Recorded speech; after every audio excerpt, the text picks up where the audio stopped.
సంబంధం లేకపోయినా మచ్చుకు రెండు విషయాలు మీ ముందరికి ప్రస్తావించదలుచుకున్నా. తిరుపతి లడ్డు విషయంలో చంద్రబాబు నాయుడు గారు ఎంత పెద్ద ఎత్తున దుష్ప్రచారం చేసినారో, ప్రపంచవ్యాప్తంగా హిందువుల మనోభావాల్ని ఆయన ఎంత పెద్ద ఎత్తున రెచ్చగొట్టినారో, ఆ మనోభావాల్ని దెబ్బతీసినారో, గాయపరిచినారో ఇవన్నీ కూడా మనందరికీ తెలుసు. కానీ ఆ ధైర్యం వెనకాల ఉన్నటువంటి ధైర్యం ఏంది? మన చేతగానితనమా? అదేవిధంగా సిబిఐ వేసినటువంటి సిట్టు క్లియర్గా క్లారిఫికేషన్ ఇచ్చినా ఇందులో ఎక్కడ లడ్డూలో ఎటువంటి జంతువులకు కలపలేదనేసి క్లారిఫై చేసినప్పటికి కూడా, క్లీన్ చిట్ ఇచ్చినప్పటికి కూడా ఇంకా దాన్ని ముందుకు తీసుకొని పోతా టాయిలెట్కి సంబంధించినటువంటి యాసిడ్స్ వాడినారని మాట్లాడుతూ ఉన్నాడు. అంటే దీన్ని ఖండకావరం అంటారా, మరి ఏమంటారో నాకు తెలియదు.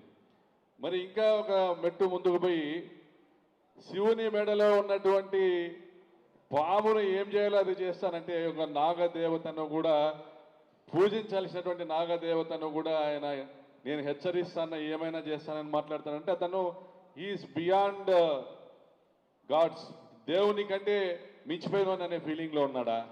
మరి ఏంది ఇది? ఈ ధైర్యం ఏంది? అంటే దేవునికే దిక్కు లేనప్పుడు రైతుకు దిక్కుందా? రాయలసీమకు దిక్కుందా? మరి ఆయన ఏం చేయదలుచుకున్నాడో అది చేస్తా పోతా అన్నాడు అనేది మనం అందరం కూడా గమనిస్తున్నాం.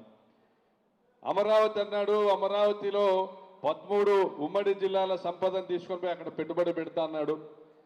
దానికోసం మళ్ళీ ఆయన గతంలో పాదయాత్ర చేసే పొలోమని రాయలసీమ వాళ్ళు కూడా ఆయన వెనకంబడి నడిచినారు. మనం కాదా కారణము? చంద్రబాబు నాయుడు ఈ ధైర్యానికి మనం కాదా కారణం?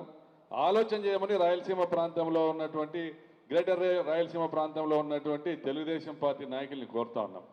ఈరోజు మనకు ఆయన చేసింది ఏదైనా ఉందో, చేయాల్సింది చాలా ఉంది. 3 లక్షల కోట్ల అప్పు తీసుకొచ్చినాడు, రికార్డ్ అది.